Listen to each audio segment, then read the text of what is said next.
Coming on KCHW is supported by Parkview Senior Living in Colville, Washington. Parkview offers assisted living services for seniors, including care planning, help with daily routines, and meals served in the community dining room. Parkview Senior Living is located at 240 South Silky Road in Colville. Additional information is available at parkviewsl.com or by phone at 509-684-5677. Thank you, Parkview Senior Living, for your support of KCHW 102.7. This is KCHW 102.7.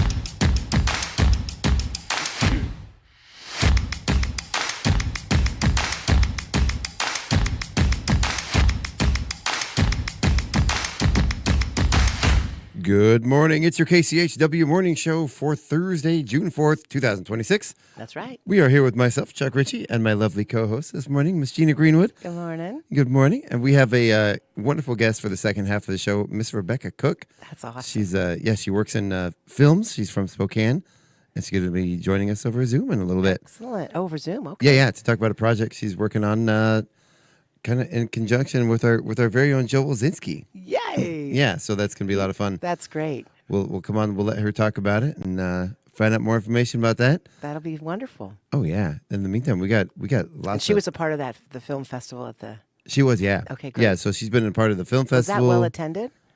It wasn't very well attended, but it was a fun Quality, event. yeah. Everybody that submitted and all the It's creativity. it's in always Stevens County. Oh yeah, it's always a fun event. That's great. Oh, just think we don't have your right camera up here. Let me see if we can get this up. There we go. There's Gina. Aw. Yeah. All righty. So yeah, it was. First of all, I want to talk about Who's Got Talent and announce our winners. my If anyone goodness. hasn't heard them yet, That was great. it was a wonderful show. Thank everyone for participating and all the folks that came out and People auditioned. What's that? I had good audience attendance. Oh yeah, it was was great. just about sold out, not Yeah, quite. That's awesome. But yeah, it was a wonderful show. We had some amazing performances. Amazing. Oh yeah. So our third place winner was Miss Hannah Bauman. Mm-hmm. You may recognize her from the Say It in Silver booth. She played a beautiful piano solo. Same. And then we actually ended up. The judges they couldn't decide, so they decided on a tie for first place. A tie. Yeah. So Miss Natalie Foster. So she came in here in auditions out of nowhere. Said, I've never sang in front of people before, and just blew us away with a beautiful a cappella song. And then Always the Bridesmaid, finally this year, at least got to share first place, Miss Caleb McCoy. So he did he did a duet with himself. He pre-recorded the first half, and he did a scene from Disney's Quasimodo, or from Hunchback of Notre Dame. Right. So he just layered the track in, and then Yeah. Oh, they were all so good. Oh yeah, it was incredible. It was so much fun. Yeah, I could see why they'd want to tie for first. Yeah, the judges just could not make the decision. So And yeah, how did you do the paper bags? we did. So what we did was won we that? did a People's Choice Award. It was a hybrid People's Choice Award. It was online and in person. So we had on the front of the stage, we had paper bags lined out with everybody's names on them. You could vote with your dollars. And Right. each vote was Like $1. it's People's Choice and online. Yeah. Yeah. So we also had an online vote where you could submit your money in there, or submit your votes by paying. And we had the Taylor and Robin. They did a duet with a guitar and vocals.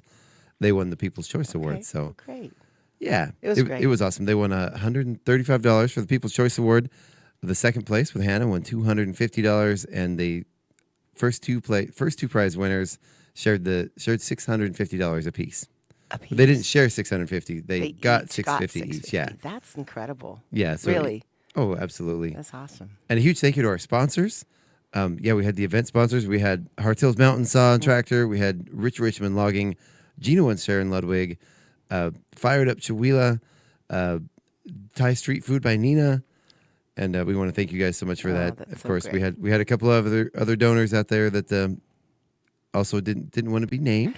Just anonymous. Yeah. Anonymous philanthropist. Yeah. So we had some other donations, from some other folks. We had a small donation from New Beam.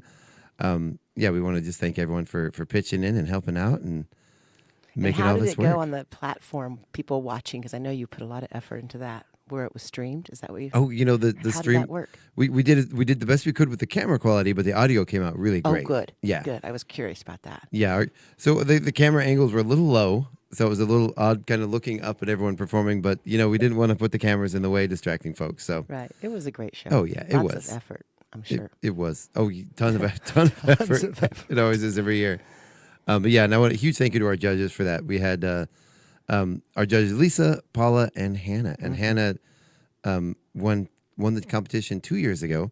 Of course, Hannah Johnson from the Stevens County Stompers. Yes. So and Shane and Andrew for all their help backstage. Leah B, she ran the video and good. kept everything going for the live feed during the show. So yeah, it was incredible. Great. It was incredible. Chihuahua has talent. And of course, a huge thank you to the Chihuahua Center for the Arts. Absolutely. Everyone there for helping, setting up the chairs. Yeah. Man, you guys make us look good. It's awesome. It was what great. A nice space, It really is. It really is. And I just want to thank everyone out there for coming out and supporting us and absolutely supporting the talent. And we're back again. Amazing. I have picked the date for the next year. I do believe it's March 29th next year. You're so on it. Right? Yeah. We'll pretend that's true. Well, I just looked at the calendar. I believe so. I'm believing. I'm a believer. So I believe from now on we'll consistently start doing the last Saturday in May for the main show, and the auditions will be the first 2 weeks. We might switch the auditions up next year, but the main show will be the last weekend, last Saturday in May. Awesome. So be prepared for that. If you're out there listening, if you have a talent, if you know somebody, we'll get those signups ready now, and just be in the now. Yeah, just sign up, get it going. Start thinking about what you're going to do for next year. And it's so great as an audience person, to see that incredible variety and multi-talented. Absolutely, and it just makes me so proud, to see all those people out there doing just putting killing their it. heart out there. Oh yeah, Putting it was their incredible. Heart out there. Absolutely incredible. So thank you everyone out there. So let's go ahead and get on with the show here. I don't want to. I could talk about the talent show all day long. So I appreciate everyone.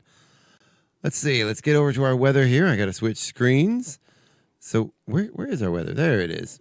All right. So today we have a high of 73 degrees, 50 degrees overnight with mostly cloudy skies overnight, partly cloudy skies during the day. We should see some sunshine.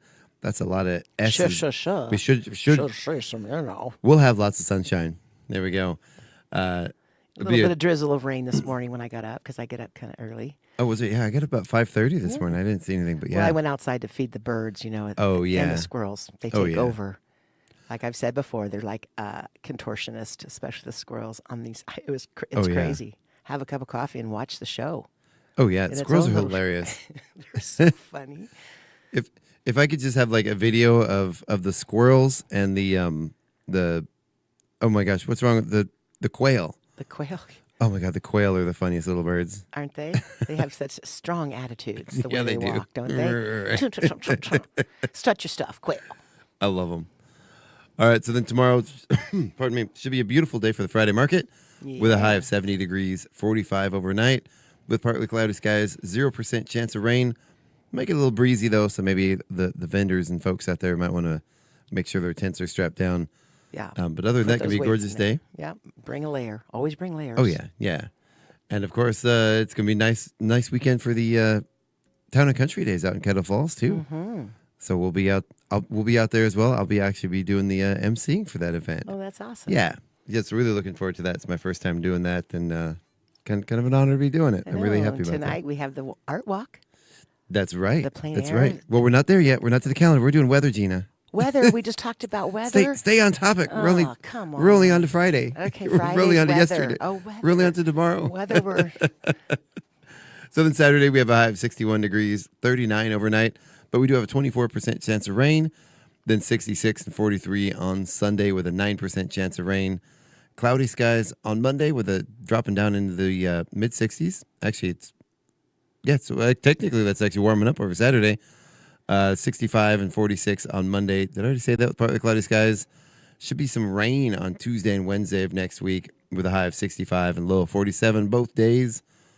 And then that chance of rain drops down to 24% next Thursday with a high of 71 degrees, 50 degrees overnight. So I'm not sure, since we're talking about the weather, and I'm going to be on track.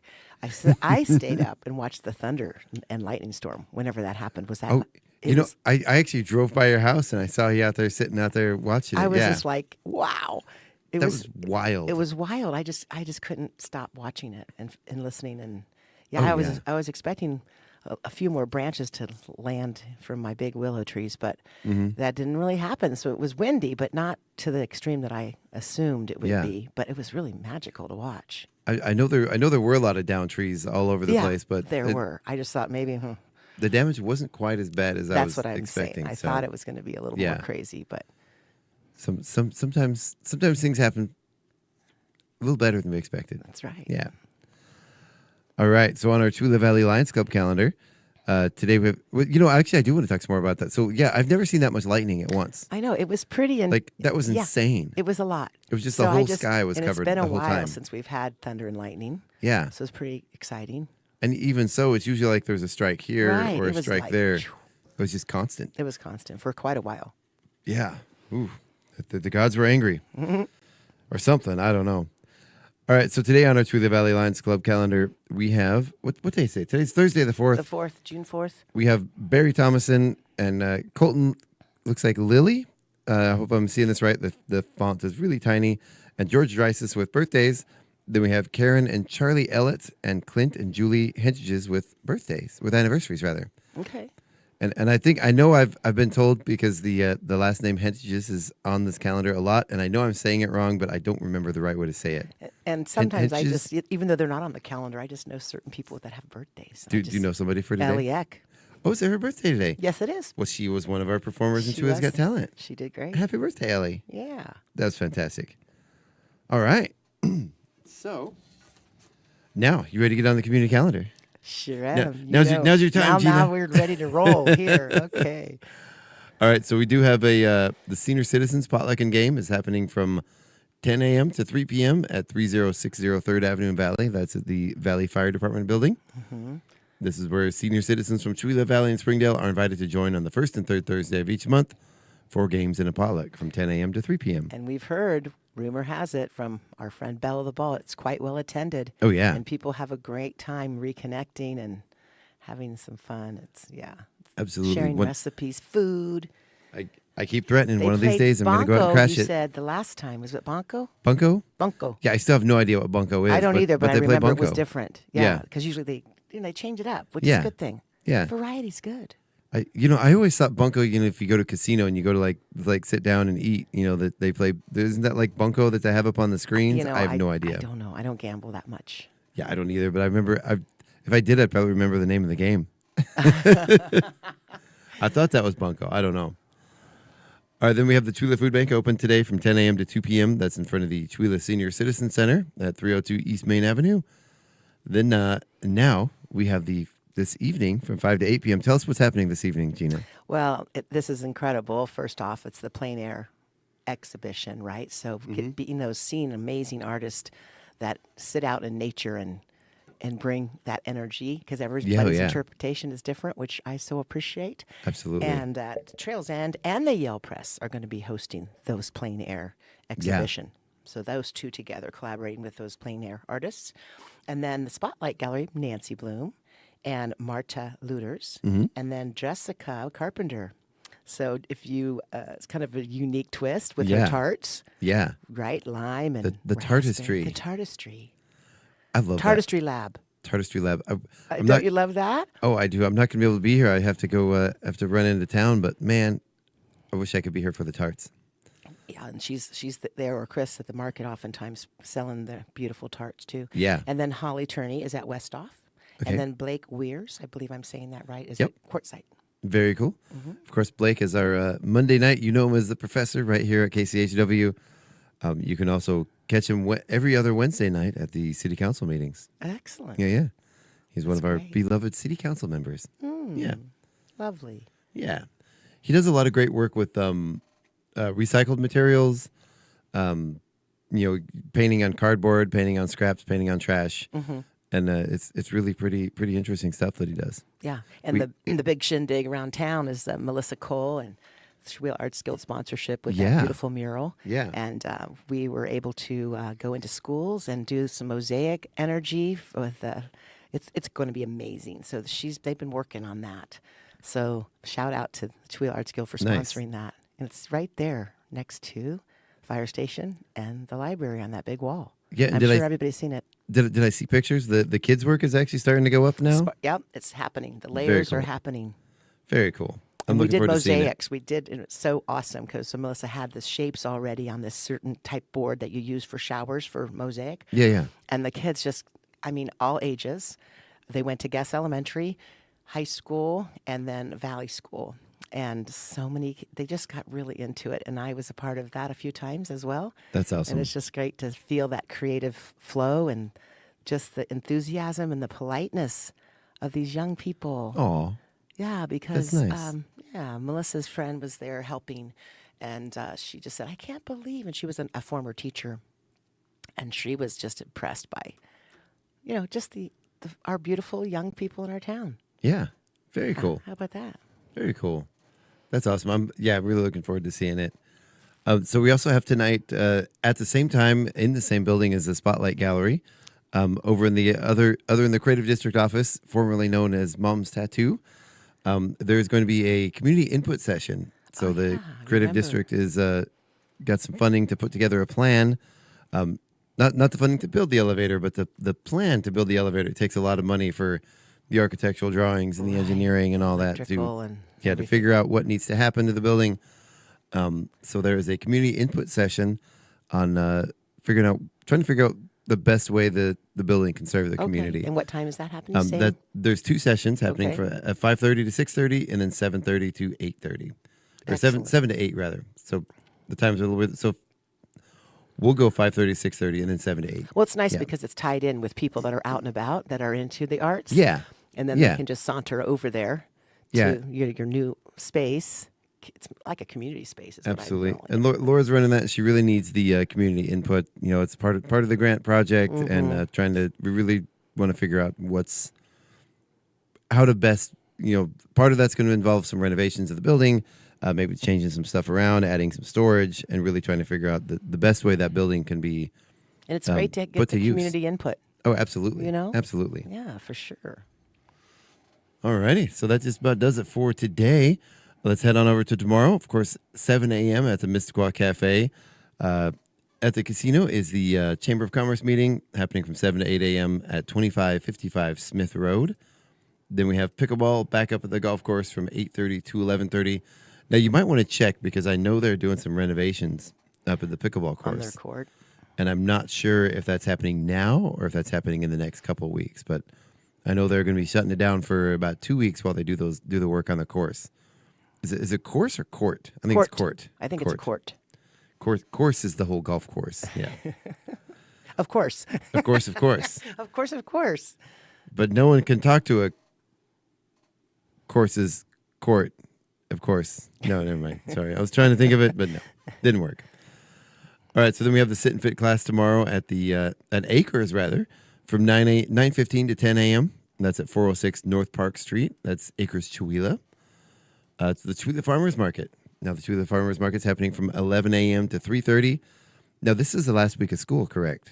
No, next week. Next week is, okay. Yeah. And the reason why I know is because I'm going to start the following week because Kim Goot's having a little retirement celebration, and I want to be there because it's just a half a day for the schools. So that's on June 12th.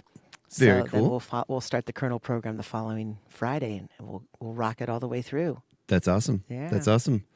So and plus, the farmers market, once school gets out, that Friday market really starts filling up. That's why I like to wait. Till I like to start out with a big, hoopla.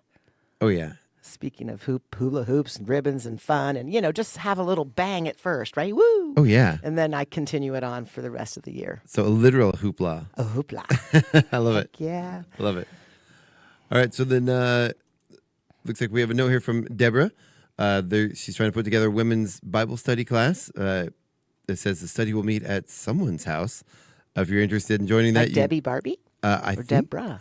I don't know. It says call Deborah at 509-688-5808. Okay. To figure out a location. Yeah. So. All right. And then, of course, let's see. We have bingo at the Chula Senior Center happening Friday from 1 a.m. to 3 p.m. That's at the Senior Center at 302 East Main Avenue. And, of course, also happening tomorrow, we mentioned it earlier, Town and Country Days. Right. It's happening in Kettle Falls, I believe. I've got the whole schedule somewhere, but I don't have it up in front of me. You can also just grab an independent, people, if you're listening out there. Mm-hmm. It has a whole schedule of that event. Yeah. So just grab a paper. Oh, yeah, there's going to be lots online. There's going to be some great live music and a lot of events. They've had the local high school welded these leapfrog games, like this frog hop game, for one of the games. It seems like a lot of fun. They have bouncy houses, kids fun.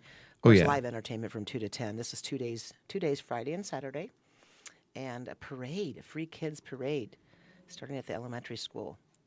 Awesome. Check in at 5:30 p.m. Parade starts at 6, and then all mediums art contest in the front of the library. Mm-hmm. And the Grumpy Grouch Giddy Up at the library. I'm not sure what a Grumpy Grouch is, and I know how to giddy up. It's a race. Oh yeah. So that starts. Check in at 5. It starts at 7. So the Grumpy Grouch. How do you giddy up?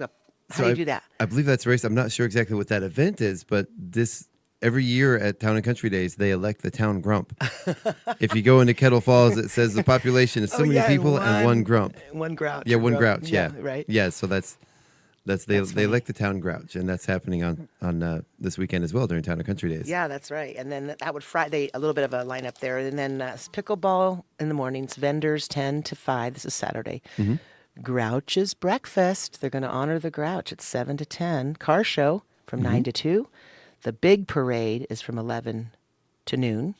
Sasquatch Saloon Beer Garden from 11 to 10 p.m. And then Mama Boy's Corner, which is the duck drop, the Rotary's duck drop.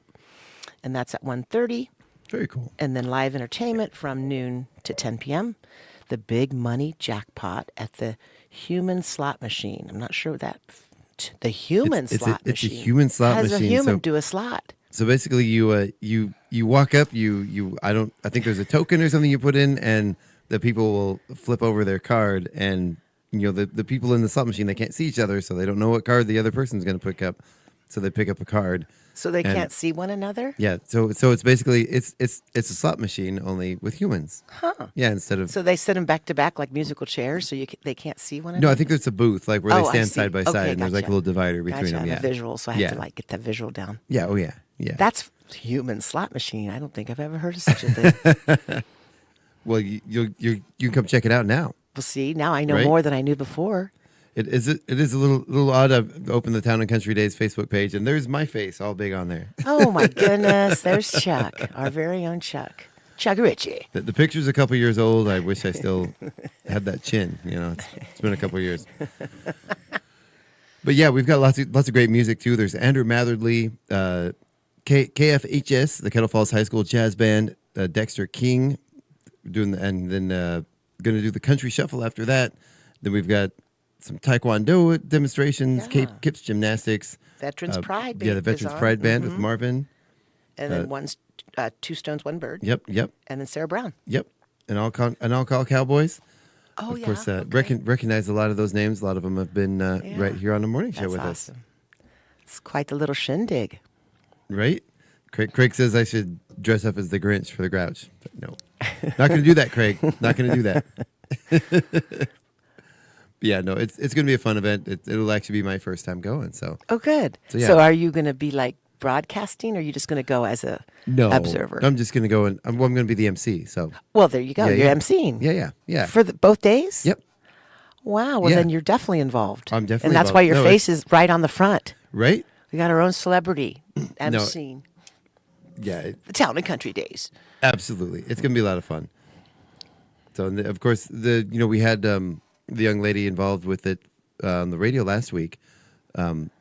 Shy. She's the chair this year of it. Okay. And she's been involved with it for a few years. I think it's her first or second year as the chair. And her name is Shy? Her name is Shy, yeah. How do you spell that? Shai. Oh, And she's SHAI. That's she's been putting together unique. some new stuff. Well, but good. she was telling us about the history of this event. This event's been going, I think she said, since the 1940s.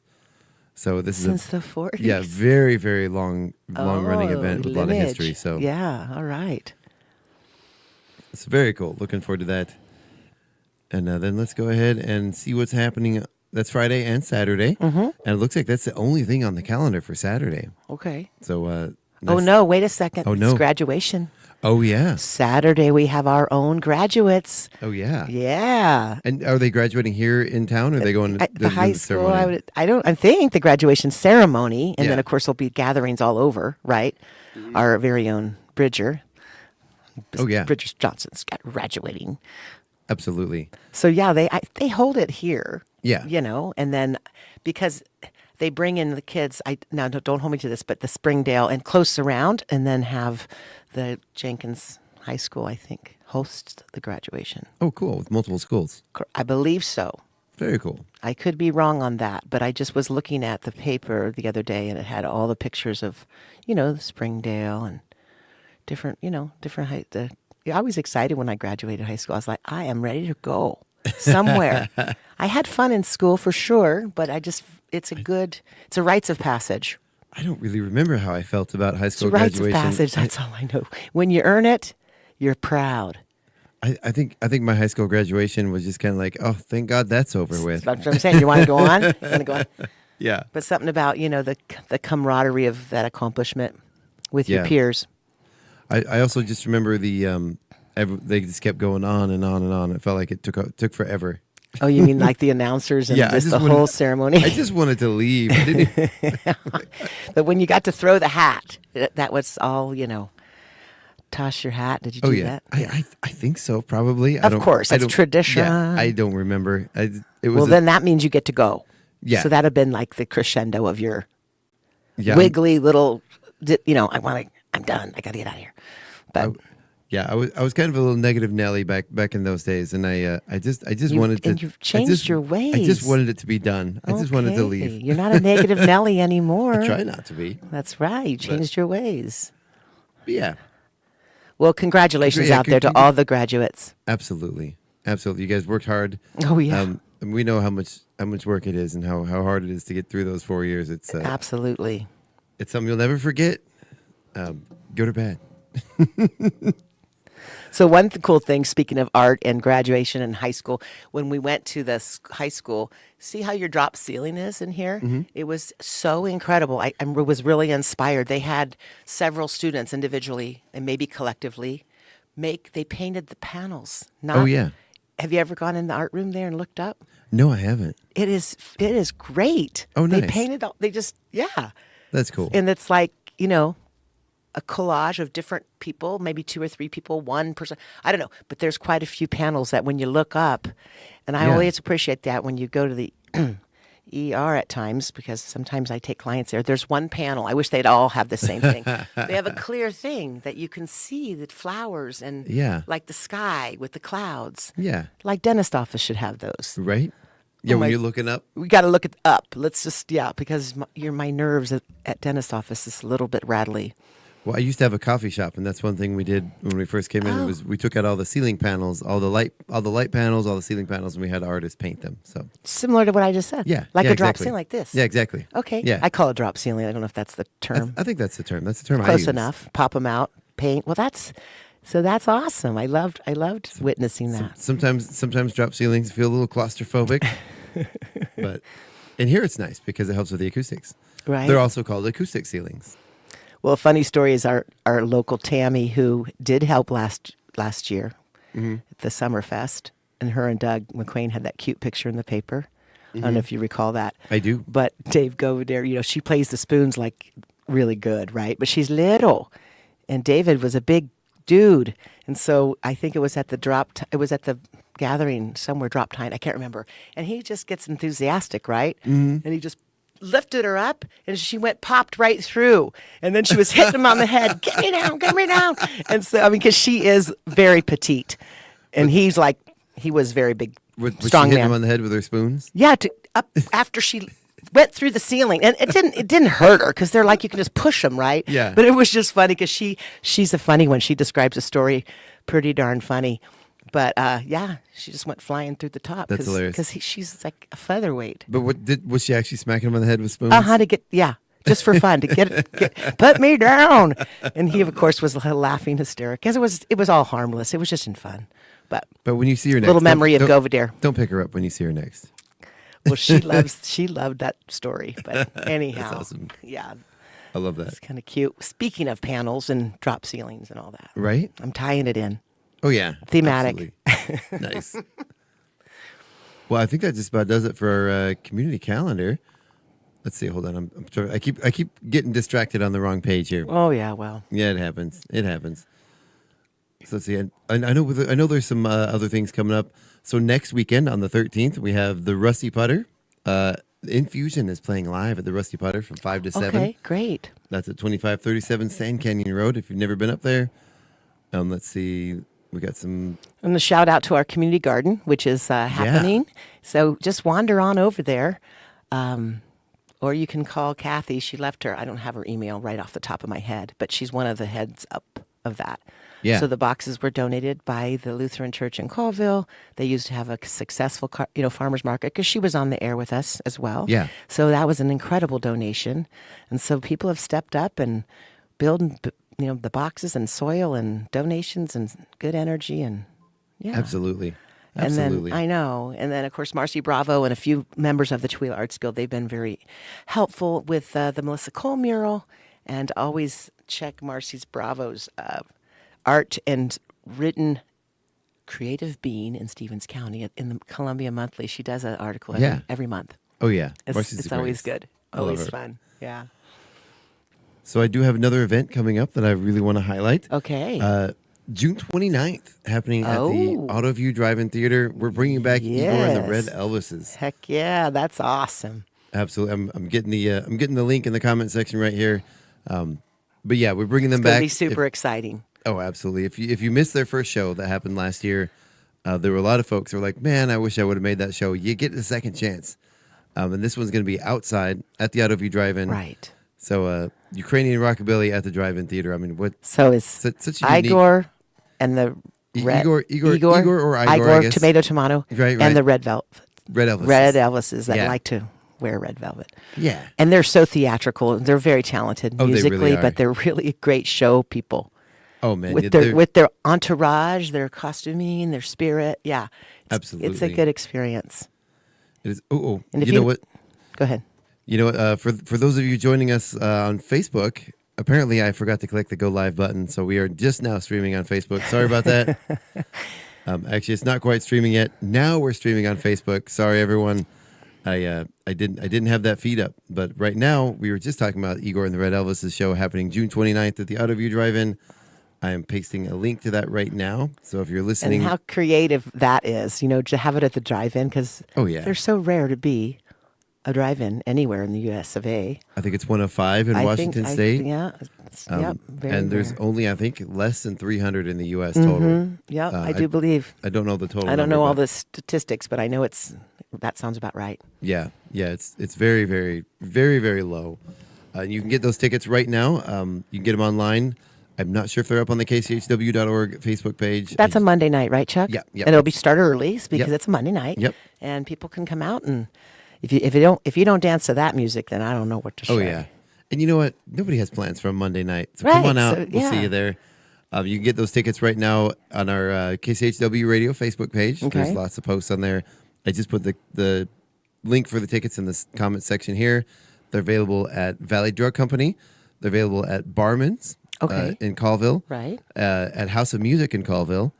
And we're going to get those up at both theaters, at the Drive-In, the AutoView Drive-In, and the Alpine Theater. Okay. So you can go to the box office there and grab your tickets there as well. That's great.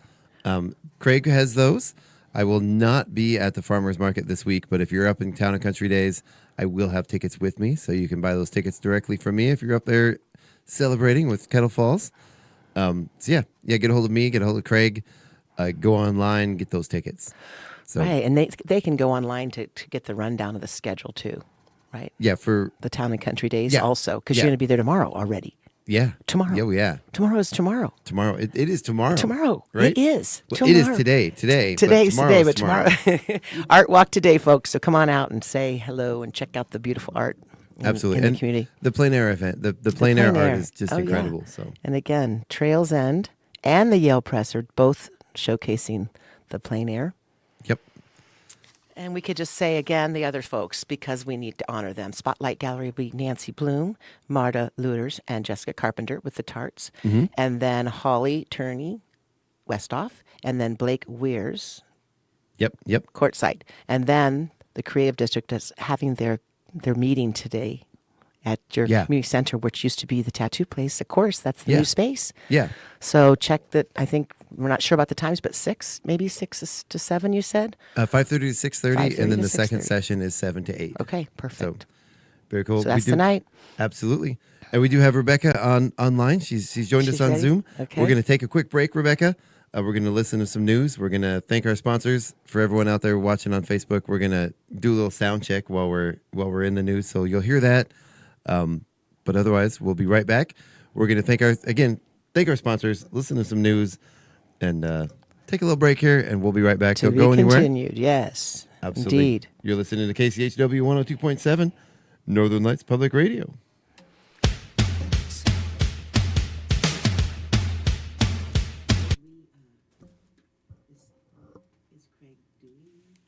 What's that? We forgot to mention his karaoke thing. That's tonight, too. Oh, yeah. Yeah. Yeah, we'll talk about. He's got another event coming up too that I needed to talk about. The one in Tico. I forgot to talk about that one. Oh yeah, that's one right there, huh? Good morning, Rebecca. Can you hear us? I can. Good morning. Can you hear me? I can. Yay. Say your name and count to 3. Rebecca Cook. 1, 2, 3. Perfect. We got you. All right. I'm going to go back to the news. It'll be about 8 minutes or so. We got news and sponsors. So stick around. We'll be right back. The Public News Service Daily Newscast for June the 4th, 2026. I'm Mike Clifford. It was a first for the House under President Trump. Lawmakers approving a war powers resolution that would halt U.S. military action against Iran, defying Trump as a handful of Republicans joined Democrats to end the 3-month-long conflict. And the Senate voted along party lines Wednesday to take up the Republican $70 billion immigration crackdown bill.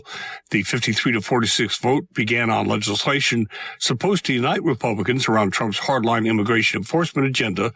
Instead, it's become a flashpoint for clashes between the president, his own party, and members of the Congress. Meantime, outside a nondescript building in Florida, volunteers have gathered every Wednesday for more than 9 years. They offer food, water, and a place to sit for immigrants reporting to ICE. Billy Bosch is a volunteer with the Miramar Circle of Protection. He says the city-based group started when local women noticed people weren't always returning from detention. The women realized back in 2017 that people were coming here, they were waiting in long lines, and then some of them were not coming out. They were being detained and then put into detention, which was a big shift. And a lot of people didn't even realize this building was here, so they decided they would come out here every week and provide food. The Circle of Protection has been there through 3 administrations. Volunteers track who gets detained, help families find loved ones, and provide basic needs like chairs and portable restrooms. Bosch says many people drive hours from the West Coast or distant cities like Jupiter just to make their appointments. I'm Tremel Gomes. Next, a bipartisan federal housing bill could be another tool to reduce homelessness in Ohio and nationwide.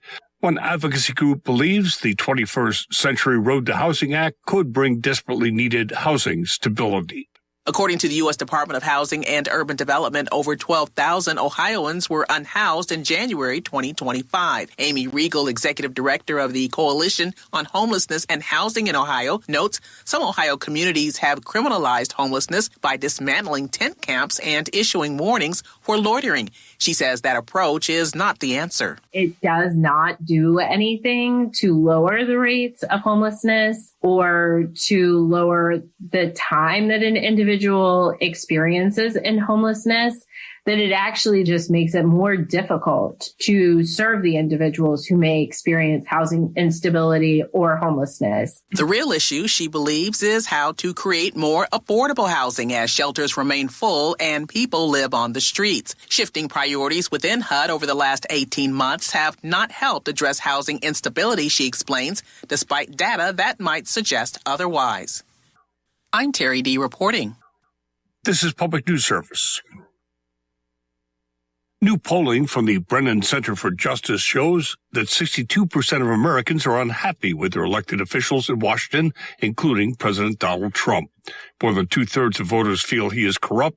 85% feel that way about Congress. In response to these concerns, Democratic organizers are holding a kick-out corruption tour event this weekend in Arizona. They allege that government corruption's behind a higher cost of living in nearly every sector of the economy. Stand Up America Executive Director Christina Harvey says many people feel powerless right now. This tour is really a response to the fact that working families are struggling right now to pay for groceries, gas, and health care in a system that feels rigged against them. Arizona Democrat Senator Mark Kelly will be the featured speaker at the inaugural event. The Brennan Center research says voters list government corruption as a major concern and define it broadly, including politicians using their positions for personal gain. I'm Mark Moran. And Tennessee is preparing for new federal guidelines tied to pending Medicaid work requirements set to take effect next year. The stricter rules backed by the GOP and announced this week by the Trump administration require most recipients to log at least 80 hours a month through a job, education, or community service. The stricter rules backed by Republicans and announced this week by the Trump administration requires most recipients to log at least 80 hours a month through a job, education, or community service. Maddie Toomey with Protect Our Care worries these changes will lead to coverage losses. She adds that Tennessee relies heavily on Medicaid funding and many of the most vulnerable communities in the state will be impacted. Once these work requirements take effect, we are going to see families across Tennessee struggle to stay covered. And this will not just impact adults on Medicaid. It will be seniors. It will be children. Danielle Smith reporting. Finally, after years of advocacy, supporters of older adults in Oregon have something to celebrate. The state is now creating its multi-sector plan for aging. The MPA is a 10-year blueprint that will restructure policies across health, housing, transportation, and community engagement to make the state more age-friendly. Stephanie Hooper with Age Plus says the plan will bring together many interested parties to identify key strategies so people of all ages can thrive. This kind of planning isn't just about our current older adults. It's about our future old. It's about how older adults can be in community and how we support caregivers who are helping both ends of the spectrum. I'm Isabel Charlet. Like the rest of the country, Oregon is growing older fast. About a quarter of the state's workforce is now older than 55. This is Mike Clifford for Public News Service, member and listener supported. Find our trust indicators at publicnewsservice.org. It's 8:05. You're listening to Northern Lights Public Radio on 102.7 KCHW, Chewelah, Colville, Kettle Falls. Your KCHW morning show is made possible by donations from Colville Toyota. Colville Toyota, located at 160 West 3rd Avenue in Colville, offers new and used vehicle sales with a Toyota Express Maintenance Center for service. Vehicle sales are open 8:30 a.m. to 7 p.m. Monday through Saturday, with service open 7:30 a.m. to 5:30 p.m. Monday through Friday, and 8 a.m. to 5:30 p.m. on Saturday. More information on Colville Toyota's vehicle inventory and services available at colvilletoyota.com.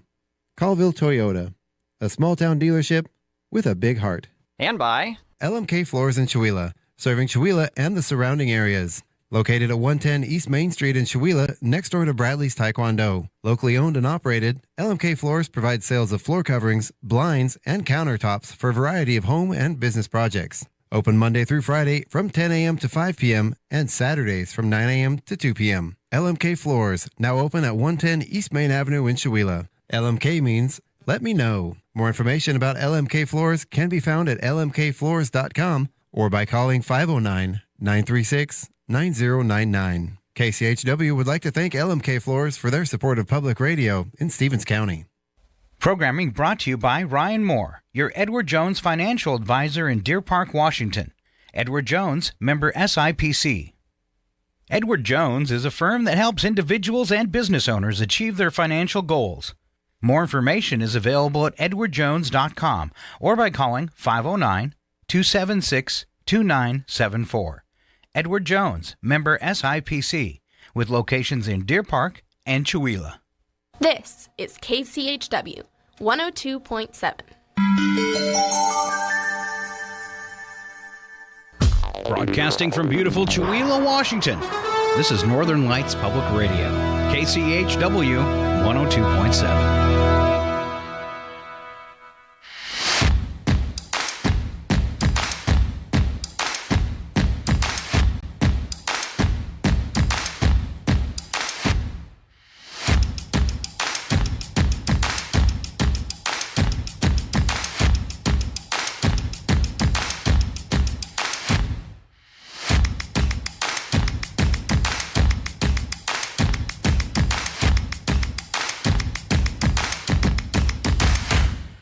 Good morning. Welcome back to the KCHW Morning Show. We are back again for the second half of the show with myself, Chuck Ritchie, of course, my lovely co-host, Miss Gina Greenwood, Hello. And our guest today, Rebecca Cook.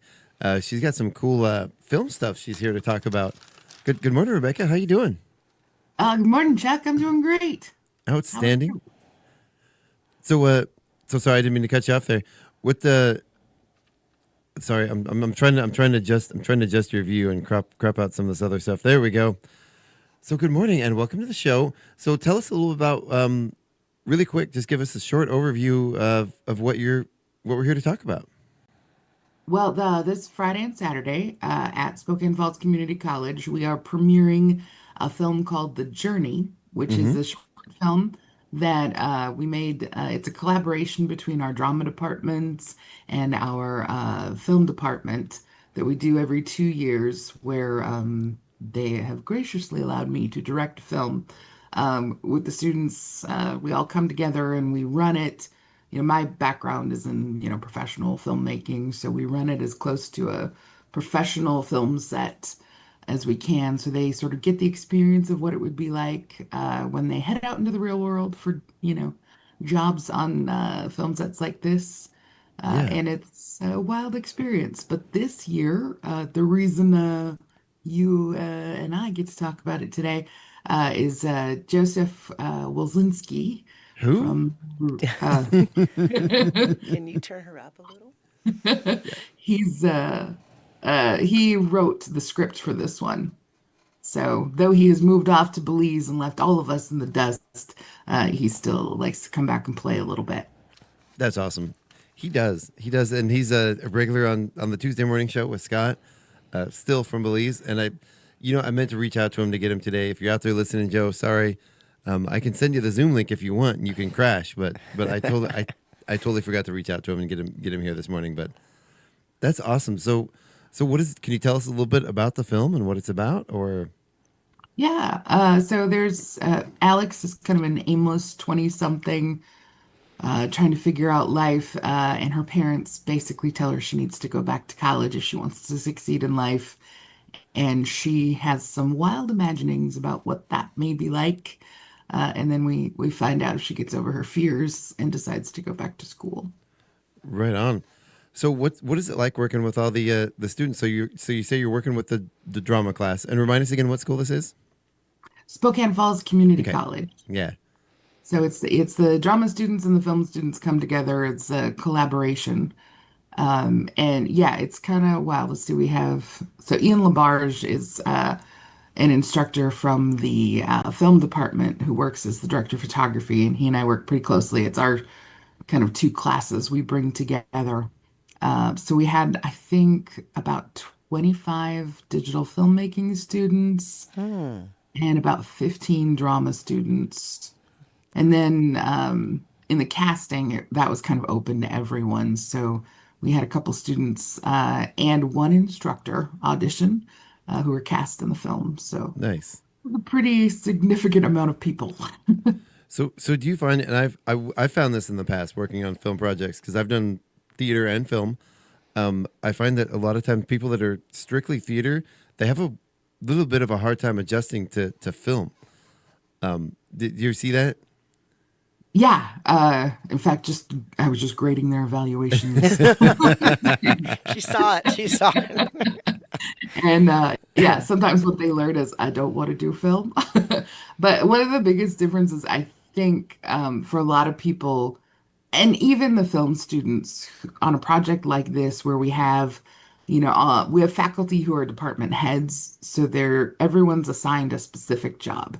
You're not doing camera, lights, and sound like they do on a lot of their own films. They're doing camera, or they're doing lights, or they're doing sound, or they're doing wardrobe, or they're doing props, So they're assigned one job, and, on a lot of professional films, that's how it works. You have one job, and the whole thing is hurry up and wait. So like when it's your turn, get it done, get it done, get it done. But when it's not your turn, you're kind of standing around waiting for everyone else to get through their turn. And so I found my drama students really almost 100% were like, it's so boring. We're just sitting around waiting. Yeah. And, that's exactly what I was getting to about, when folks that are just used to the theater, when it comes to film work, it is 90% sitting around waiting to do something. And theater is very active. There's a lot of participation, a lot of, even when you're not actually doing something, you're doing something. And in film work, it's as exciting and fun as it can be. There's a lot of times when you're literally just bored to tears, trying to wait for something to do. I don't know if I'd necessarily agree with that, but no, that's not bored to tears. That's not the right term, but to learn. And there's also, part of the training they're still getting is like, well, that's the time you would be working on your continuity book, and you should be making notes, and you'll be looking at the schedule for the next day. But this was 4 pages, so right, and it all takes place in one day, so they had a lot less of that to worry about. But for sure, depending on what your job is, it can be a lot of hurry up and wait. Exactly. I didn't mean bored to tears. There's nothing boring about being on a film set. So the film is the film being shown then at the Spokane Community College? Yeah, so Friday and Saturday night at 7:30 in the theater, we're actually going to premiere it. Oh, that's awesome. And it's about 5 minutes long, so we prepared a whole presentation. I'm going to talk a little bit about it, and then we'll show the film. And then we actually have a behind the scenes documentary the students did, and I think that's almost fun. Minutes long, so it's triple the length of the film. So that's tomorrow and Saturday. Oh my gosh, it is. Okay, just to let you know, it's tomorrow already. Yeah, I'm just breathe, focus. It's done. It's all together. It's all together. I approved the final cut yesterday, so I think.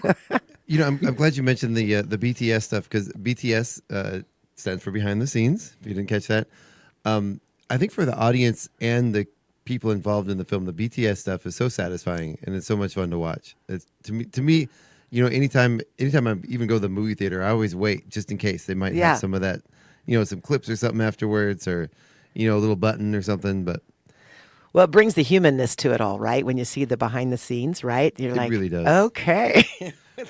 Well, and that's kind of the beauty of this. It's actually called The Journey, because I keep saying, like in educational film, it is 100% about the journey. Like, but in final product, hopefully it's great. But this is all about their educational process. So like when we're planning the film, we take some big swings so they have an opportunity to learn something that, it may not succeed, right? But the process of trying it is such a great learning experience. Fortunately, we had a lot of success on this one. So that's great. Good. And it really is about the journey. So we've talked to you a little bit about what you're doing now. I want to hear about who you are. Let some of the folks know, some of your background, some of your history. So you've been involved in film work for a long time, correct? Let's take us back to the beginning. How did you start getting into film work? So I started out working in theater, working as a costumer, and I think it was about 2008. 2007, Washington State got a film incentive. And Spokane got film work starting around 2007. Some local producers here started taking advantage of the film incentive program, and we didn't have a huge infrastructure of well, costumers, film workers, like more on the artistic side. And so, I got asked to day play a little bit and just kind of kept getting called back to work in costuming. So I started out working as a set costumer and um, yeah, worked my way up to wardrobe supervising. And then life is weird. And I am now a payroll accountant in film. But what I really want to do is direct. And so, yeah, as an adjunct instructor at the college, I just hit 5 years. I didn't realize it had been that long. But they brought me in initially in the film department. I was teaching, co-teaching like some film producing classes, teaching them a lot of paperwork, really. And then they had kind of a shift in uh, in personnel and classes. Someone got a full-time job, so they didn't need me as an adjunct, and the drama department snatched me up. But I'm teaching over there, directing for stage and screen and acting for the camera. So. Cool. Yeah, my film career's been quite varied. And I'm currently the president of IATSE Local 488, which is the union that covers the film crews of Washington, Oregon, North Idaho, and Montana. Wow.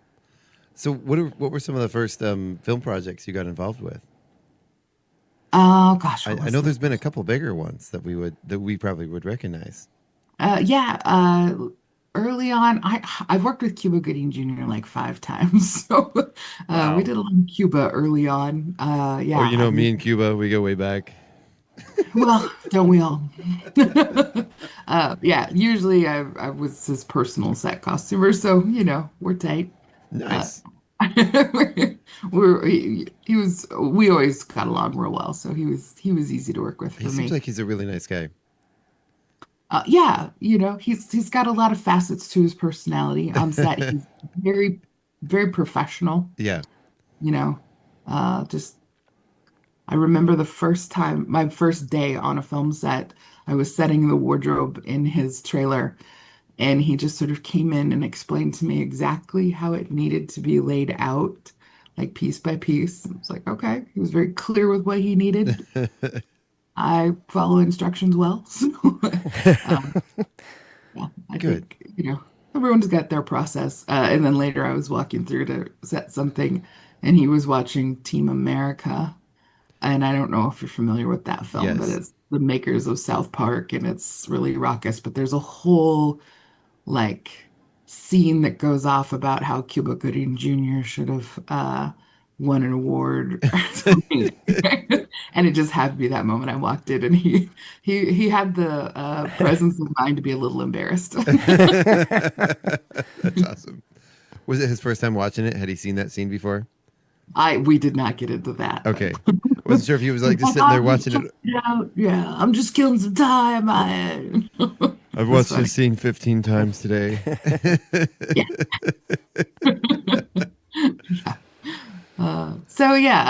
And it's terrible. I've forgotten the name of that film, but Angie Harmon was also in that. But the really big one early in my career was Home of the Brave, which probably you haven't heard of, but it was like Samuel L. Jackson and Jessica Biel and Christina Ricci, some much bigger names. And that was a real learning curve. It was great. Samuel L. Jackson brings his own team with him, and he has a hair person. He doesn't have hair. He does not. The head like shiny and perfect. That is funny. Yeah. And Hair his team person was- with no hair. Okay. Yeah. When he was introduced, I did a little, sideways look at him, and he laughed and says, "Yeah, I'm just here to keep him shiny and smooth." There you go. That's pretty funny. So that was But a yeah. 2006 film. Was it that long ago? Yeah, 2006 is when it was released. Yeah. Yeah, it's been a minute. Wow. That's the show I earned my union card on. Nice. Yeah. So I love Christina Ricci. Did you get a chance to meet her? Oh yeah, we worked real closely. She was great. Um, so here, I'll tell a little story. Yeah, tell a story. It's been long enough. I don't think she'll mind. But when I tell my acting class, when we talk about different forms of figuring things out, she had a scene, like her character in the film, her fiance has died in the war. And she has a scene where she has to cry. And, crying on cue is not always easy when you've got, 40 crew members standing around staring at you.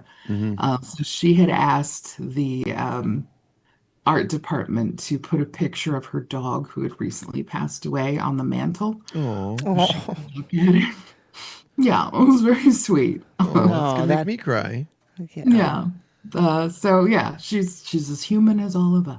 But I liked her a lot. And of course, especially now in her current career, she's I don't think there's anybody out there that plays absolutely crazy as well as Christina Ricci does.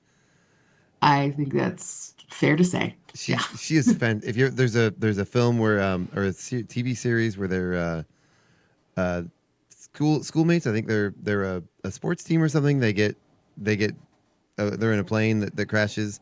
And they're in the woods, and she plays the adult version of one of those kids that survives that accident. And whoa. Yeah, I just caught up on Yellow Jackets. Yeah, that's what it was. Yeah. Whoa. She's fantastic. She's great. I think she steals the whole show. She really does. I agree. Those big old glasses. Oh man, she's hilarious. So and then there's another one. So one of my, and I'm not even joking. There's one of my all-time favorite TV shows. Even before I moved to the area, it had become one of my favorite TV shows. And then when I moved here and found out, oh, wait a minute, Z Nation is filmed right here in Spokane. I was blown away. What's that? You got the poster on the wall behind me. Yes, you do. Oh, I didn't even catch that. Oh, there you go. So how were you involved in that? You were... So season 1, I was the wardrobe supervisor. And then they brought in a new designer season 2, and she didn't want to hire any of us from the previous season. Oh. So I found myself going like, I need a job. And I went to the UPM, the unit production manager. And like, I have all these skills. I've done AD work. I think I do this. And he went, we've always wanted to try putting someone with set experience like yours in accounting. And I went, Interesting. I have a theater degree. But, wardrobe supervising is dealing with a lot of like spreadsheets and time cards and that sort of thing. So I went to the head accountant and just said, I guess I'm here to interview. And I really did an interview. He was like, any trained monkey can do accounting. It's just wash, rinse, and repeat once you learn what to do. But that set experience you have, that's what I need. So thus started my career in accounting. Interesting. Yeah. But I do have like, I'm almost ashamed to say this, but like I like reading contracts and I like understanding rules and I like knowing how all the puzzle pieces fit together. So it was really educational. They let me completely reimagine how we do time cards and things like that. So I got to be creative in accounting, but not in the bad way. So did you find your film experience did help with the accounting portion? Were they right? Oh, 100%. Wow. Yeah.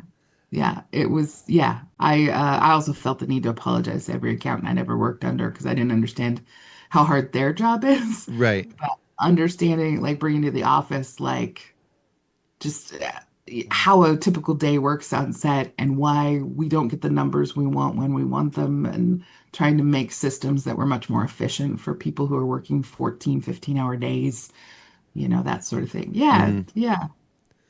Who knew? I get that. My moving to the accounting department flipped the entire department to go union. Wow. Whoops. Or I guess good. Here. Yeah. I take some pride in that. I don't have my applause button up. Sorry.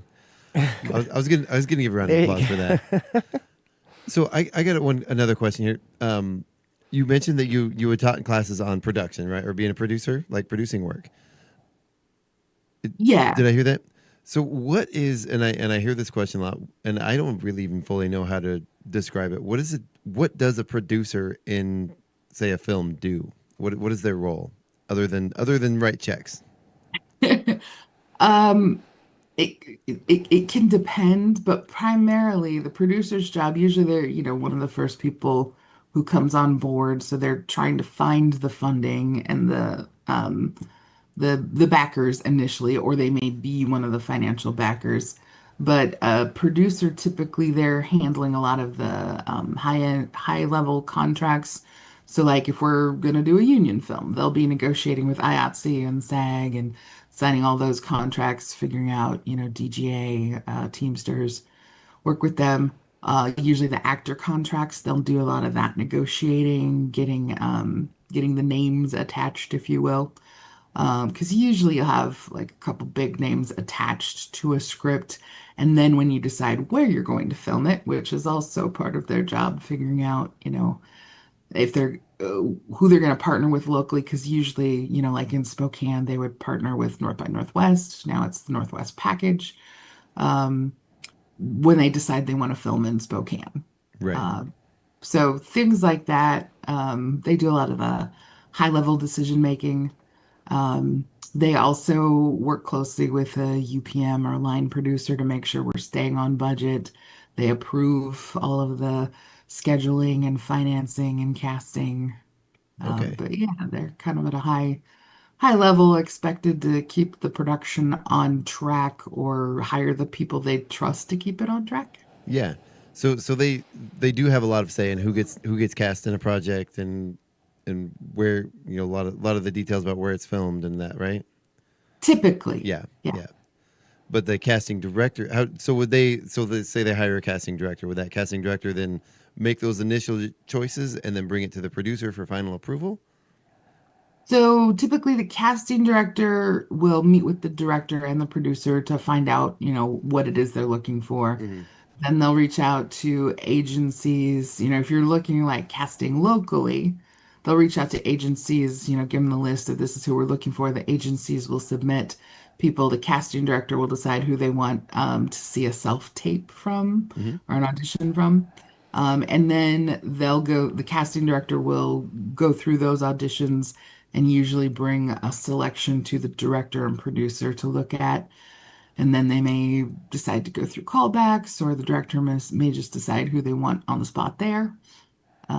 But if you're in the early stages and you're trying to attach a name, a lot of that happens in LA with an LA casting director. Yeah. And it's a similar process, but not as many auditions usually because you're going after a name, you already know their work. Right. And those first couple of names, I guess, on a big film project are probably the most important thing for getting that project rolling.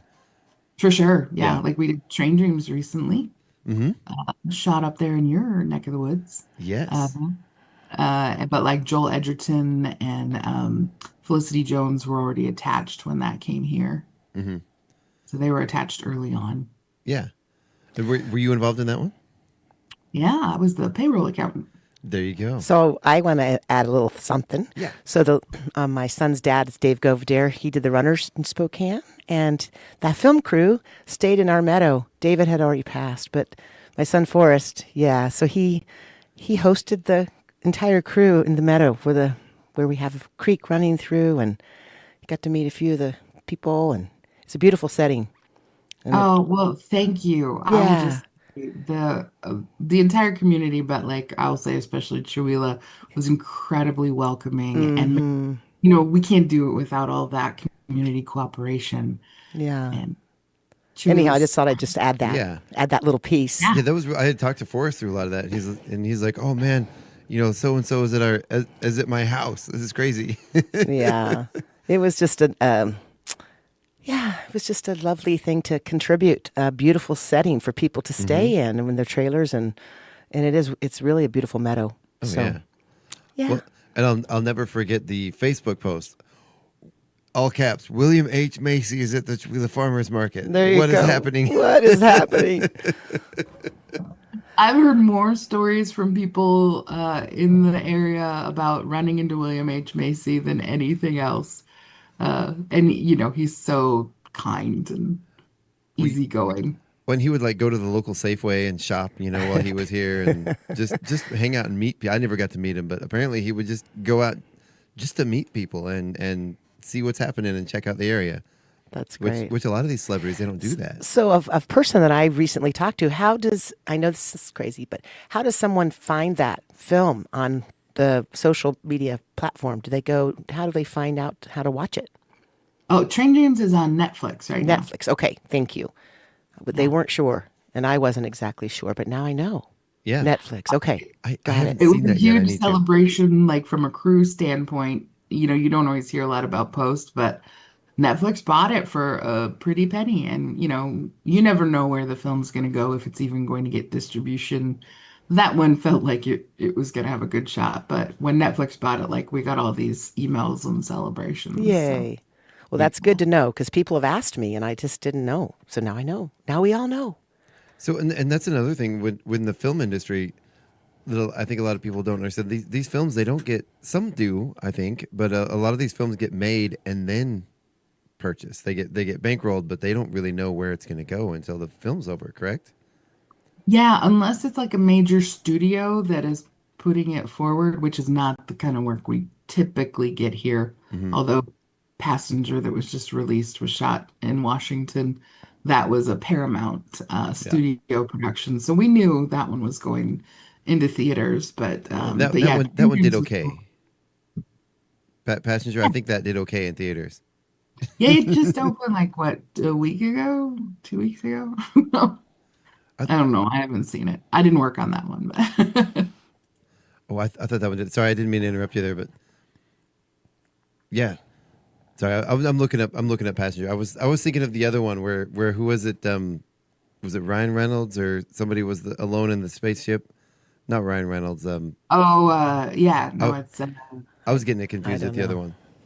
I can't. Yeah, I can't remember the name of it either. But yeah. Right. No, this is a horror film. Yeah. I'm looking at it now. No wonder I'm not interested. So when you did your, when you came up here to the film festival, to our local Kettle, what did you show? I didn't get to come. What did you do on that part? I showed actually an older film of mine. I didn't direct it, but I was one of the producers and the lead actor, I guess. Oh, awesome. Yeah, it was called I Brought Cake. I Brought Cake. Yeah. And I got to use my Midwest accent the whole time, so was it a lot of fun? That would be fun. That's a good one, don't you know? Don't you know? Cake is always good. Well, good for you. That's awesome. Who doesn't like a good piece of cake? Oh, it was vegan and gluten-free. Oh, of course.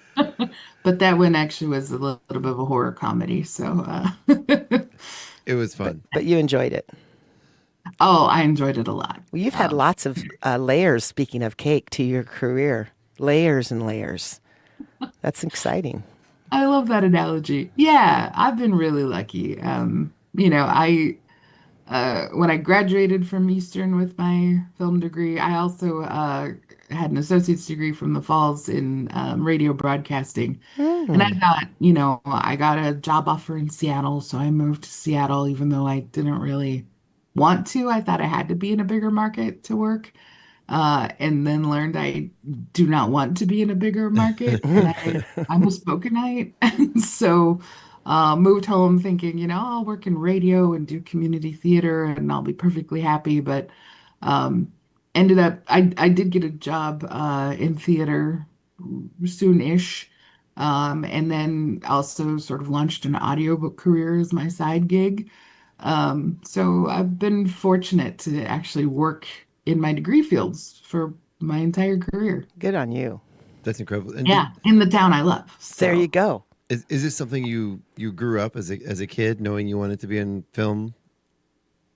No, I did not know I wanted to be in film until I was gainfully employed in film. I always thought, I thought I was going to be a writer when I was a kid.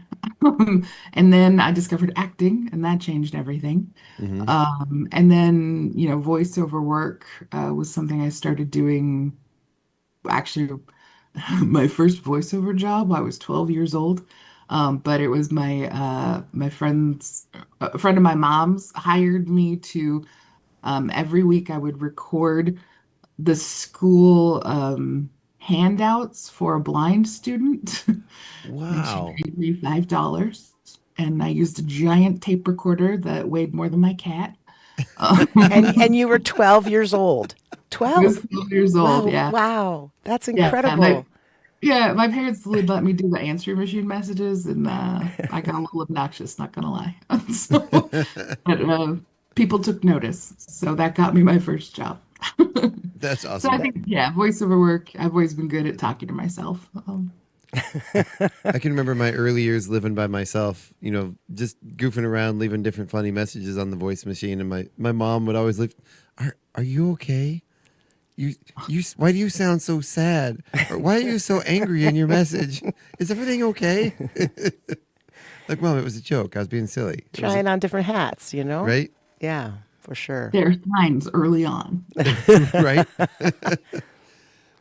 So the voice acting, I know that's a big thing, and we're trying to work out a time to maybe I've offered you. I'm not saying you've accepted, but to maybe come do a workshop or class or something when we get going on our next round of radio theater. So that offer is always out there on the table.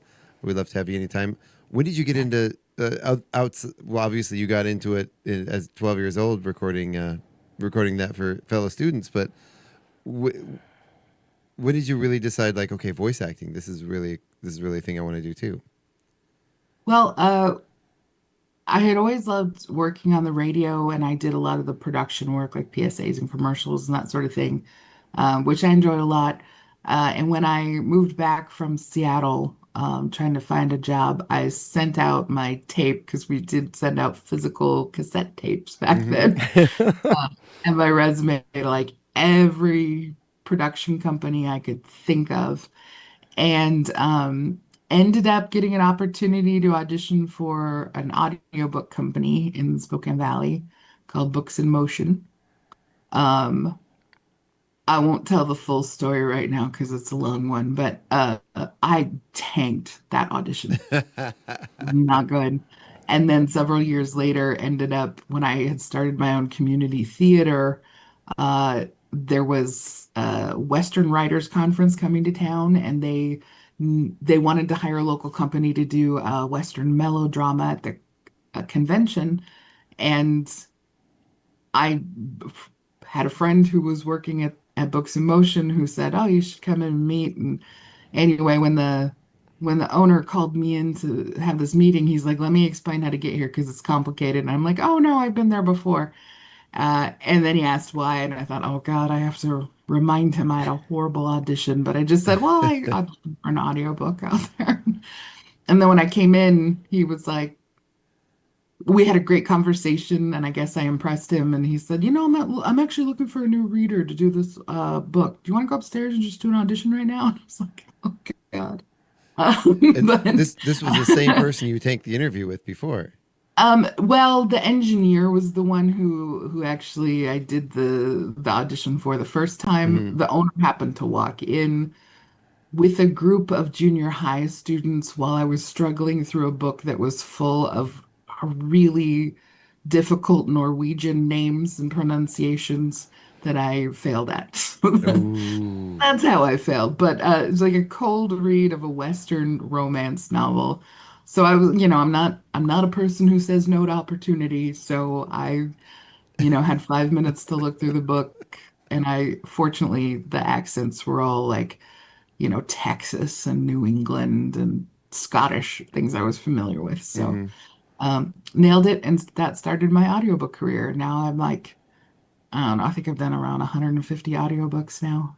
Wow. Good for you. Wow. Yeah. That was synchronistic, that opportunity right there.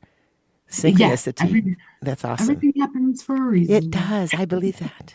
So, but I'm encouraged by the fact that you completely bombed your first one, and you still ended up, you didn't get discouraged from that, and you went back into it. How long was it between this chance encounter and your first actual audition? Because it seems like you didn't really do much with it in the meantime. Yeah, it was I think about 4 years. Okay. Between those. That's a great question. it's all a blur at this age. It But does get that way.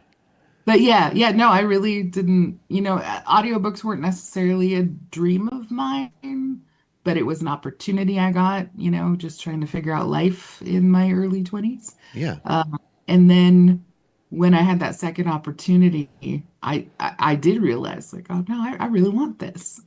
So I was a little more mature, had a little more figured out about where I wanted to head in life, and I learned that like 9 to 5 is not the way I live. I enjoy being a gig worker and having different opportunities. Yeah, I don't love the insecurity of it, but that's worked out for me. So. You say 9 to 5 is the paycheck. The paychecks are nice, but sometimes it can be a bit claustrophobic. Mm-hmm. Yeah, I like when there's an end date to a job. Yeah. Because some of them, can be awful. And so the mantra between me and some of my colleagues has become, I can do anything for 6 weeks. That's funny. That's great. I think that's why I got into construction out of high school, because I couldn't. I tried working in retail. I tried working in warehousing. I tried all kinds of different things, and I couldn't be in one place all day, every day. Right, especially inside. Oh yeah. I mean, that's why you're building stuff. You're in and out, and oh yeah. It felt like I was slowly dying. Yeah. Which good for people that can. We need all types of people. I know people that could not even imagine doing gig work.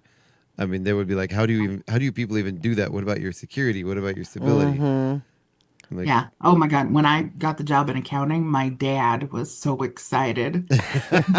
He's working full time. I'm like, no, Dad, I still just whenever the job comes, I get the job.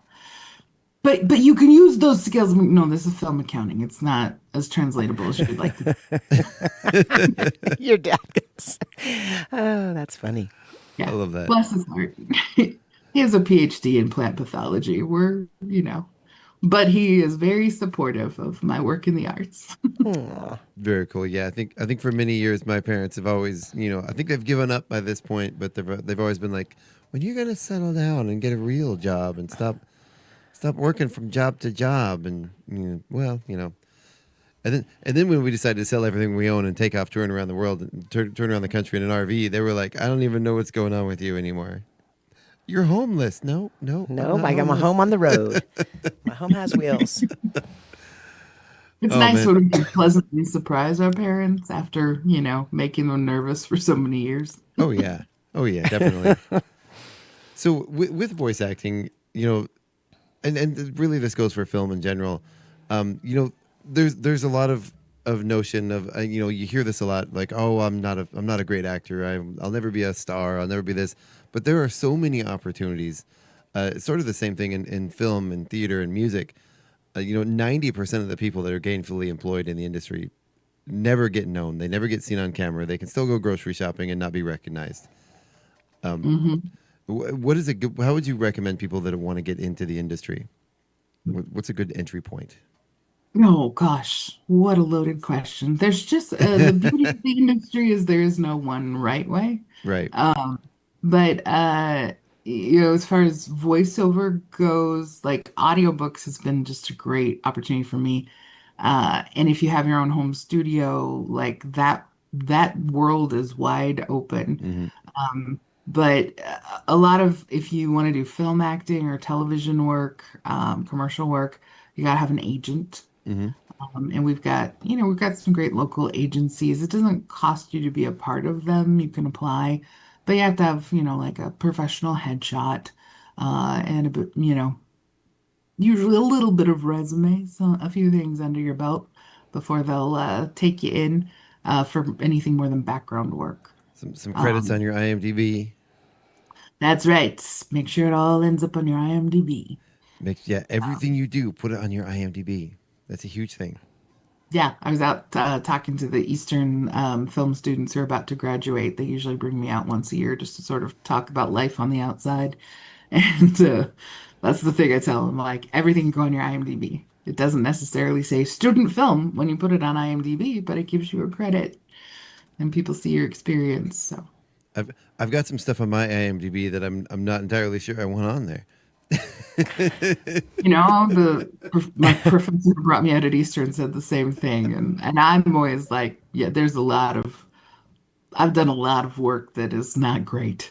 But those of us who work in the film industry know that every experience is a good experience, is a learning experience. Well, and I was just kidding about that because I mean, there really is nothing bad. And we go to these like local film festivals and stuff, and you hear the comments and stuff, and it's like it's fun. It's not going to be a high quality film, especially we've been involved in the 50-hour slam. A lot of those films aren't exactly what when you go to see a movie, they're not exactly theatrical quality, but it's knowing what goes on behind the scenes and knowing what goes into that film that makes it enjoyable for me, and the passion behind the people who put it together, right? Oh, yeah. That heartfelt energy of just wanting to give it a go for it, do it. Oh, yeah. Yeah. There's something really beautiful about watching a film, no matter what level it is. Mm-hmm. You just tell they had a great time making Exactly. Exactly. I've had the fortune to be a judge for a lot of local film festivals, and I'm working on one right now that I'm not allowed to talk about. But I just started judging some of the films, and it's such a joy just to see, like just all the creative ways you can tell, like maybe they didn't have all the resources, or something fell apart, and they made it work, and they got the film done. And that in and of itself is always a celebration, especially when you only have 50 hours or 48 hours to do these things. I think there's one in particular that I think you might remember. The one, it was a film crew. They got together for 50-hour slam, and none of their crew showed up on the day of filming. None of them. And they ended up going. It was just like 2 or 3 of them, and they ended up. I think they went and bought an inflatable doll. And do you know the one I'm talking about? I do. Yes. they ended up putting something together, and it was hilarious. Yeah, I think it was none of their actors showed up. Yeah. The crew showed up, but none of the actors, so they used inflatable dolls. Yeah. Oh my word! Make a film because they didn't have any actors. No actors showed up. Yeah. Yeah, making it work. That's right. That's one of those objectively. If you watch the film with no backstory, you would end it going, "What on earth did I just watch?" But knowing the backstory, it was absolutely hilarious and lovely, and I loved it. Yeah. Well, in my directing class, the students all have to direct a film by the end of the quarter, and one of them had a situation where none of his actors showed up, so he used his cats. Yeah, it was pretty fantastic. That is fantastic. I love that. Yeah, I mean, he also knew his audience, so throw out a cat in your film will definitely win points with me. Right? There you go. Ooh, isn't that almost akin to bribing a judge? That's just, yeah. That's just I unfair. literally was judging one film last night and was like, bonus point for using a cat. So. Well, now I know. If I'm ever doing anything where you're a judge, throw a cat in. Yeah, that's why they don't tell you who the judges are up front. Right? We've got a pretty great cat at home. His face is about a half a size too large, and his eyes are crossed and bright yellow. He's hilarious. So I got to hold no balance whatsoever. Recently, I got to hold 6 kittens on my chest all at once, many of which were calico, and I call the yellow tabbies marmalade because I like the sound of the name better. I had 6 kittens. I got chills telling the story. They were adorable, and they were only born a few weeks ago. Oh, and I had them all on top of me for a moment. It was so sweet. Oh, I'm just saying. Yeah, I got chills. How many are you adopting? There were 6 of 4. them. I know that's a whole nother story because I have 2 cats that are pretty well adjusted to their universe, but I sure like going over there and giving them some love. Oh yeah. Can I tell a Z Nation cat story? Yes, please. Yeah. Sorry, my cat just walked up and started yowling. I hope you didn't hear it, but I turned on her laser pointer so she'll. She could feel the vibes of us talking about kittens and cats. Yeah, totally. Well, when I was working on Z Nation, we were it's a post-apocalyptic zombie show for anyone who's not familiar. So we were always filming in these just disgusting locations, and we kept finding feral cats. And so some of us on the crew decided we would start doing our own feral cat rescue, give back a little, if you will. And we were terrible at it to begin. We actually found some near the office. So it was me and two of the editors. And like, I'll never forget, like, I borrowed my brother's dog crate and we had rigged it with rope and we're trying to lure them in with tuna. And one of the editors, his wife is deathly allergic to cats, so he's like covered in like a painter's coveralls and like oven mitts on his hands. I mean, I wish we had filmed the behind the scenes. That would have been classic there. Yeah, but by the end, by season 5, when we wrapped up, we had rescued, I think, 22 cats. Oh, that's incredible. Yeah. Our last rescue, actually, I ended up adopting. He passed last year, but he had a million health issues because we found him and his siblings in a scrap yard. And the guys who worked there had been feeding the cats, and like one of them wanted to adopt one of them, and one of the adults, if we caught him, they wanted him back because he, kept the mice out. But the kittens, they were like, yeah, find them homes. And anyway, it was really sweet. It was really sweet. That's quite something. 22 cats that you rescued and found some homes for. That's awesome. Wonderful. Yeah. Yeah. So speaking of on the set stories from Z Nation, I've heard through the rumor mill that, like, especially early on, the first couple seasons, it was a very independent, very low budget film set or production, especially at first, the first season. I had heard stories, and I think the statute of limitations have run out, so it's probably not an issue to talk about it. But I'd heard stories about constantly being run off by the police. Is that true? Like filming in abandoned spaces and abandoned buildings that weren't permitted? No, that's not. Okay. That's not true at all. No, we go in and get permits. We pay location fees to everywhere we work. Okay. I thought that added to the mystique, but I guess it's not true. Confirming right here, it's not true. There you go. People would get mad. The controversy I recall on the social medias was that we would shut down streets downtown, making it inconvenient for people to get to work. And but we were properly permitted, and like they were all informed. There's a whole process we have to go through to do that. And the city of Spokane's like super cooperative and film friendly, thankfully. But when we have gotten in your way of having to drive an extra block to get to work, it does make some people upset. And there became a whole thing about it, and it was like, okay, I don't know what to tell you. Well, you tell them to breathe, do some yoga breath when they go around the block, right? Yeah, well, I'm like, there's 60 local people getting full-time jobs right now. Right, so drive around the block. Well, I had especially heard from, like, I guess now it's the that last exit, when you on the new highway extension, there's sort of that abandoned sort of industrial district. I know you guys did some filming over there, and one of those like, oh, I know a guy that told me this story, so apparently not true. Yeah. No, that was Kaiser Aluminum where we did a lot of our filming, and we had a great agreement with the owners of that location. So we had access to it basically for, I think, 4 seasons. I don't think we didn't shoot their first season. First season, we were out in Medical Lake at the abandoned hospital. So we did a lot out there in the old monkey house, if anyone's familiar with that.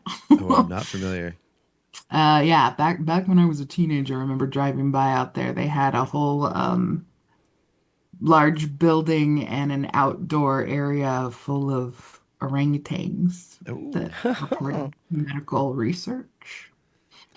And creepy AF, if I'm allowed to say that. I think so. But yeah, that's all long gone. Like, well, the research is long gone, but the buildings are still there, and they are very post-apocalyptic. Oh yeah. I just love that show. Never afraid to make fun of itself.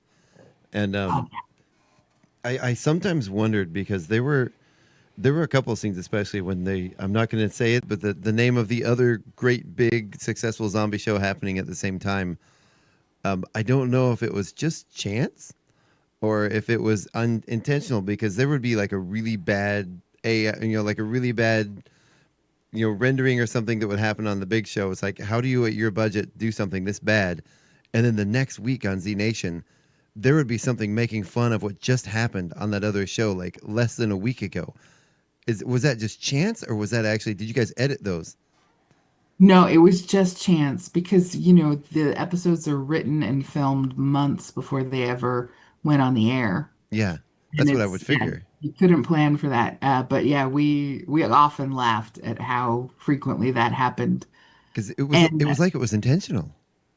Yeah, I'll say it definitely was not, but it is kind of funny. I actually have some friends who worked on that other big show, who I met. They came and did the John Carpenter film we did here called The Ward, shortly before they ended up on that show for, all the seasons of Emmys that they rub in my face. But we're in contact, and it would just be sort of a funny, like they, give me a hard time. Like, what do you steal? And I'm like, how did I know? You didn't tell me what's going on. It almost felt like there had to have been someone on the inside. Just I agree. The jokes were so on point, and it was just so clearly making fun of the other show that it had to. Anyway, there were intentional moments for sure, but a lot of unintentional synergies. I do think my favorite, and then I'll stop talking about Z Nation because, again, one of my favorite shows of all time. One of my favorite lines that sums up that show more than anything.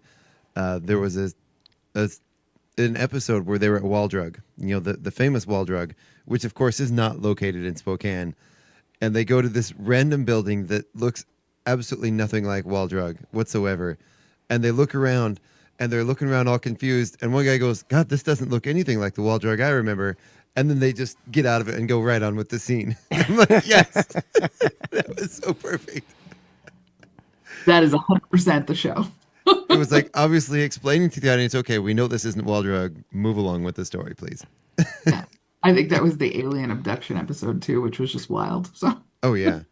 And of course, Scott here, he had there was an episode where there were dentists that drove a van, like this box van, and they would like had the chair that would eject people and throw them into the back of the van. That van used to live here at the radio station. That was Scott's van. Yeah, that was Scott's van. He bought that from the set auction. Oh, there's not a person who's not connected to some piece of Z Nation, I think, in the region. We were all over the place, and the community was so supportive. It was great. I'm looking at my other desk in the other room over there, and I've got some, I think they're kind of pink and green grenades. And some other stuff. I also have a couple boxes in storage of costumes from Z Nation, some of the zombie costumes and stuff, just because. Oh, nice. I may have been the one who, like, dressing the zombies was primarily my job, making them dirty and gross.